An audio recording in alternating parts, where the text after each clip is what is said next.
નમસ્કાર મિત્રો, દેશ અને દુનિયાના સૌથી મોટા સમાચારમાં આપનું હાર્દિક સ્વાગત છે। તો આજના આ સમાચાર મેળવવા માટે વિડીયોને અંત સુધી જોતા રહો અને આવા જ સમાચાર મેળવવા માટે ગુજરાત ખબર ચેનલને સબસ્ક્રાઇબ કરવાનું ના ભૂલતા। દિલ્હીના જંતર મંતર ખાતે છેલ્લા 20 દિવસથી ભૂખ હડતાલ પર બેઠેલા સામાજિક કાર્યકર્તા સોનમ વાંગચુકે ઉપવાસ સમાપ્ત કરવાની શરત મૂકી છે। નીટ પેપર લીક અને શિક્ષણ મંત્રીના રાજીનામાની માંગ સાથે તેઓ આંદોલન ચલાવી રહ્યા છે। તેમણે 20 જુલાઈએ યોજાનારી સંસદ માર્ચને સફળ બનાવવા અપીલ કરી છે। જો માર્ચ સફળ થશે તો તેઓ ઉપવાસ તોડશે અને 19 દિવસમાં 9 કિલો વજન ઘટ્યું હોવા છતાં તેમનું મનોબળ હજુ સુધી અડગ છે।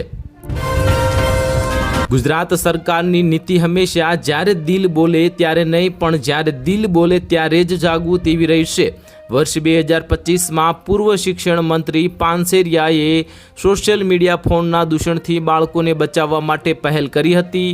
આ ઉદાસીન ભાજપ સરકારે ત્યારે ગંભીર મુદ્દો ધ્યાન આપ્યું નહીં અને હવે પ્રધાનમંત્રી ઓસ્ટ્રેલિયામાં આ વિષય પર ચિંતા વ્યક્ત કરી ત્યારે સરકાર સફાળી જાગી છે। પછીના મહત્વના સમાચારની વાત કરીએ તો મોદી સરકાર મહિલા અનામત અને સીમાંકન સંબંધિત બંધારણીય સુધારા પસાર કરવા માટે જરૂરી 360 સાંસદોના સમર્થન મેળવવાના પ્રયાસમાં છે।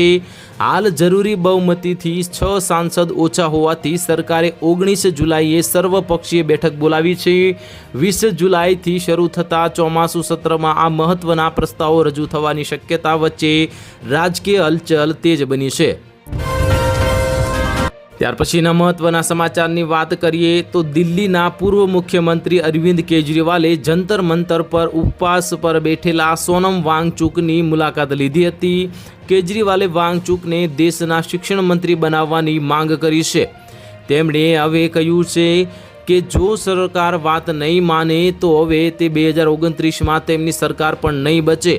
નીટ પેપર લીક અને વિદ્યાર્થીઓની આત્મહત્યા પર ચિંતા વ્યક્ત કરતા તેમણે આ સિસ્ટમ બદલવાની હાકલ કરી છે। ત્યાર પછીના મહત્વના સમાચારની વાત કરીએ તો ગુજરાતમાં વરસાદના વિરામ બાદ મેઘરાજાએ ફરી ધમાકેદાર શરૂઆત કરી છે। છેલ્લા 24 કલાકમાં રાજ્યના 98 તાલુકાઓમાં સાર્વત્રિક વરસાદ નોંધાયો છે। સૌથી વધુ 2.24 ઇંચ વરસાદ રાજકોટમાં પડધરીમાં વરસ્યો છે તો સુરતના કામરેજમાં 1.81 ઇંચ અને કચ્છના રાપરમાં 1.69 ઇંચ વરસાદ પડ્યો છે। અમદાવાદ, બોટાદ સહિત સૌરાષ્ટ્રમાં પણ સારો વરસાદ થતાં ખેડૂતોમાં ખુશીનો માહોલ જોવા મળ્યો છે।